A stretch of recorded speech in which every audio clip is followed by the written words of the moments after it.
सम्पूर्णमा नमस्कार। स्वागत छ तपाईलाई आजको भिडियोमा। आजको भिडियो अन्तर्गत रहेर म भर्खरै सम्पन्न भएको प्रतिनिधि सभाको निर्वाचनको नतिजा सही तरिकाबाट सही नतिजा कहाँबाट हेर्ने र जुनसुकै ठाउँको मत परिणाम के कस्तो भइरहेको छ भनेर अपडेट कहाँबाट आधिकारिक रूपमा अपडेट लिने भन्ने जानकारी यहाँहरुमाझ प्रस्तुत गर्न गइरहेको छु। सामाजिक सञ्जालको बढ्दो प्रयोगसँगै मानिसहरूले धेरै नै भ्रामक सूचनाहरू सम्प्रेषण भइरहेको अवस्थामा हामीलाई सही मत परिणाम के भइरहेको छ भनेर थाहा पाउन एकदमै कठिन हुन्छ। तर हामीले आधिकारिक स्रोतबाट मात्र नतिजा हेरेर त्यसको विश्वास गर्नुपर्ने हुन्छ। र आज म तपाईहरुमा यहाँ केही आधिकारिक स्रोतहरुबाट नतिजा हेर्ने तरिका प्रस्तुत गर्न गइरहेको छु, जसबाट तपाईले आफ्नै मोबाइल फोन अथवा कम्प्युटरबाट कुनै पनि निर्वाचन क्षेत्रको आधिकारिक नतिजा के भइरहेको छ भन्ने अपडेट पाउन सक्नुहुन्छ। सबैभन्दा सुरुमा तपाई आफ्नो मोबाइल फोन अथवा कम्प्युटरमा रहेको गुगल क्रोममा जानुहोला। त्यसपछि माथि URL मा election.psbnepal.gov.np टाइप गर्नुहोला।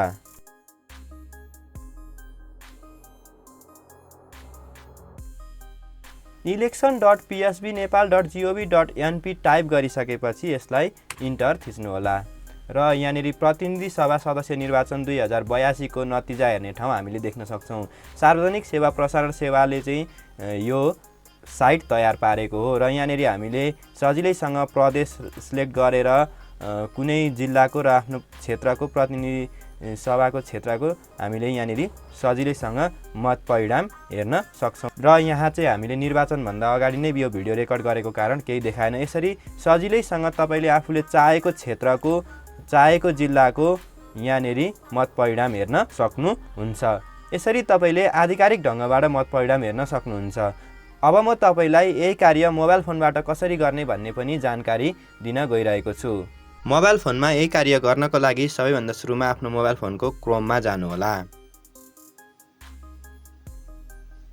क्रोममा गइसके पश्चात यहाँ सर्च गुगल और टाइप URL लेखेको ठाउँमा यो सर्च गर्ने ठाउँमा election.psbnepal.gov.np लेखेर सर्च गर्नुहोला र यसरी यहाँनेरि तपाईले आफ्नो प्रदेश र जिल्ला छानेर चाहिँ नतिजा हेर्न सक्नुहुन्छ र तपाईले यहाँनेरि अपडेटहरु पाउनुहुनेछ।